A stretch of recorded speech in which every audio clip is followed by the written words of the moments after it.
Nah, whiteboard. Nah, itu nak. Gue nulis iku apa? Annotation.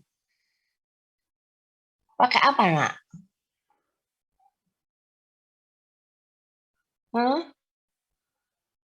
Annotation ini kok tak ketok. Bukis bingung lo kira. Nganggo apa? Kan whiteboard udah toh.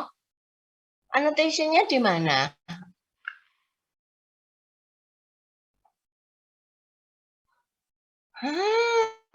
Bukis iso. Biasanya kok iso ki kok gak ono.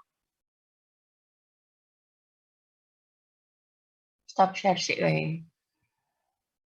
Sekarang saya mau share whiteboard, share screen, terus annotation itu mana?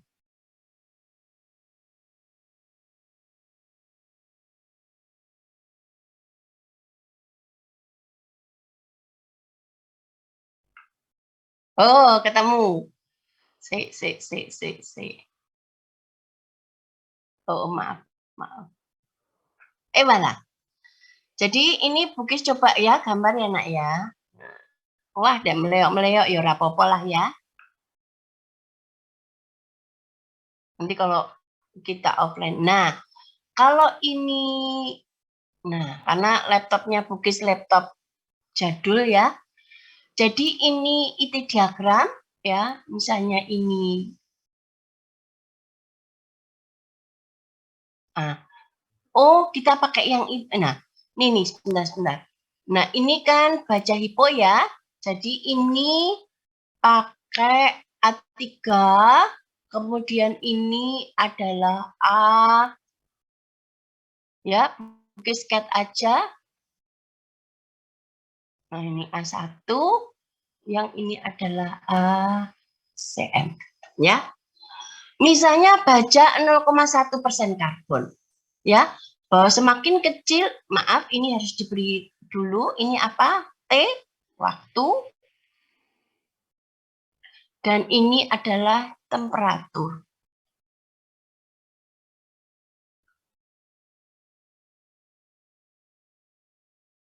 Ya, mohon maaf ya. Nah, semakin kecil karbon, maka IT-nya semakin bergeser ke kiri. Nah, jadi kurvanya bisa seperti ini. Nah, aduh. Nah,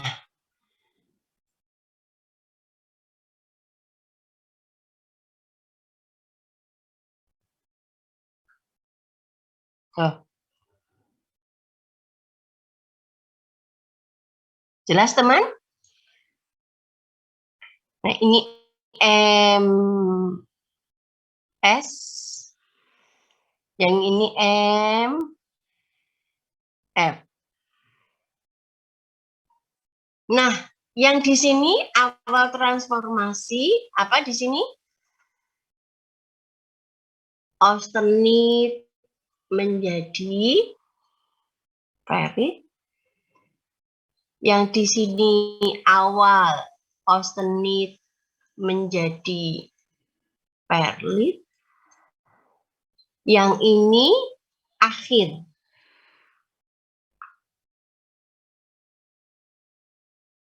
Akhir apa?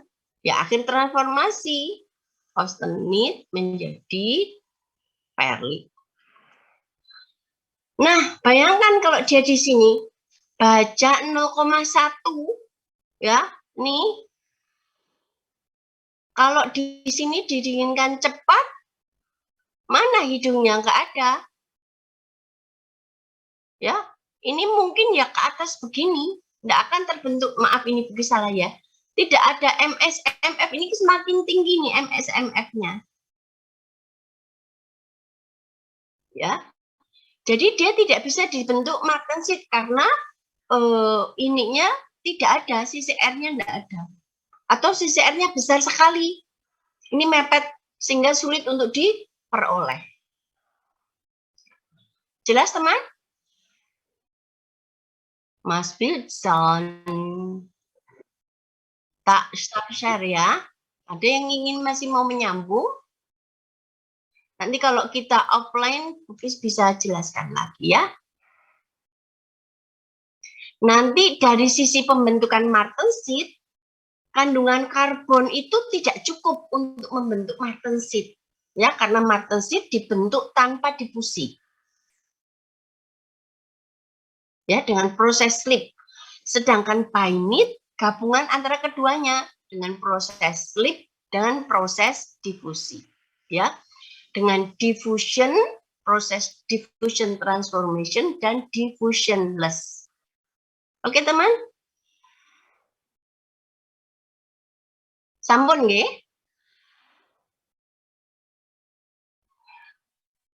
Saudara Kezia. Izin bertanya, Bu. Tadi Ya. kan tadi kan di hipoeutectoid kan mastenite-nya bisa saja tidak terbentuk gara-gara kandungan karbonnya yang kecil gitu ya, Bu. Nah, itu berarti Ya. di yang hypereutectoid itu apa mastenite-nya itu juga terbentuknya itu dipengaruhi sama persenan karbonnya gitu, bukan? Di hypereutectoid kan banyak gitu ya, Bu, karbonnya. Ya, Terus apa juga mempengaruhi gitu, Bu, kandungan karbonnya sama pembentukan benar. mastenite? Saudara benar. Ya, kita lihat kalau dibaca hipereutectoid, nanti Buki share aja yang tadi, dia semakin ke kanan, Tanak. Jadi nggak usah Buki gambar ya. Itu diagramnya kan semakin ke kanan. Betul nggak ya? Ya, jadi kurva pendinginan kritis, laju pendinginan kritisnya bagaimana? Semakin lambat atau semakin cepat dibanding kalau karbonnya sedikit? Semakin cepat mungkin, Bu. Oh, kan aku mikir tok ngomong tok ae gak mikir. Semakin lambat, Bu. Kok iso semakin lambat? Karena persenan karbonnya besar gitu, Bu. Raisa, kowe mesti jawabnya tidak pakai logika kowe. Yo, terus terang, jawabmu pakai logika enggak? Nah, gini nak, tolong dicatat ya. Perhatikan, ini ada IT diagram. Mana tadi Bugis punya IT diagram? Tak share screen aja ya, yang ada IT diagramnya berbeda. Nanti nak kok share, oh tidak. Share screen, ini aja. Sampai di mana tadi? Yang IT diagramnya berbeda untuk, nah ini.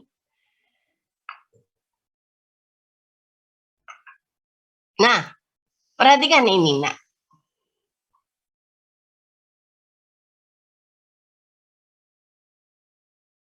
Loh, kok kak ono hilang yo?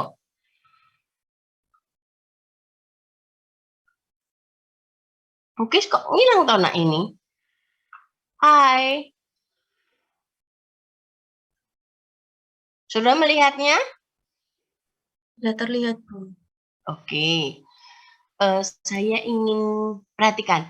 Jadi yang sebelah kanan ini baca hipo, ya.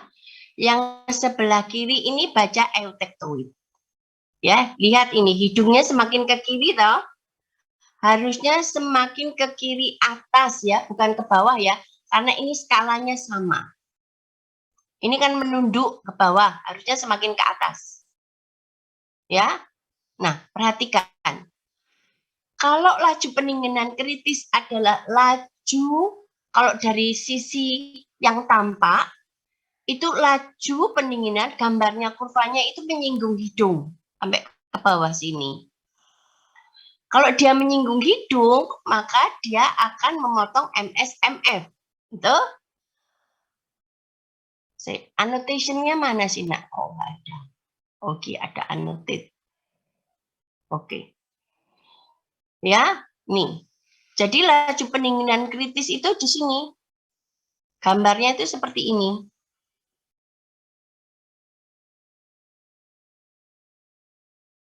Nah, sedangkan kalau baja hipo itu begini.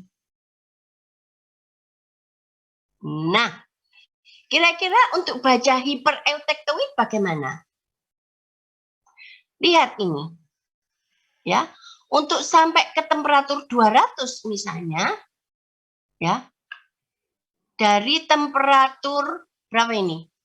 1400 derajat, 1500 derajat Fahrenheit sampai 200 derajat Fahrenheit, ya. Nih, waktu yang dibutuhkan, ya, itu lebih lama baja hipo atau baja eutektoid? Baja eutektoid, Bu. Lebih lama. Kalau baja hipo lebih pendek. Nah, kecepatan itu apa sih? Perubahan temperatur terhadap waktu. Kan gitu. Temperaturnya sama perubahannya dari 1500 sampai 200. Berapa deltanya? 1300. Nah, kalau 1300 dibagi dengan di sini T eutektoid, yang di sini T HE, HPE, hipoeutektoid. Nah, mana laju yang lebih besar? Kalau lihat, ya, yang mana, Mbak? Yang hipo, Bu. Nah, paham ya? Jadi semakin kecil kandungan karbonnya, hidungnya akan semakin bergeser ke kiri. Akibatnya, delta T-nya semakin kecil. Artinya, delta T besar, perubahan temperatur, dibagi dengan delta T kecilnya akan semakin besar. Kan gitu? Paling tidak yang menyinggung hidung ini semakin besar. Jadi semakin mepet kurvanya ini ke kiri, laju pendinginan kritisnya semakin besar. Kalau IT diagram semakin bergeser ke kanan, ya, misalnya begini. Nah,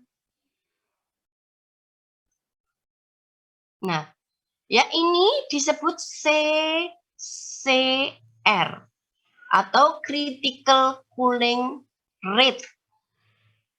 Ya, laju pendinginan kritis.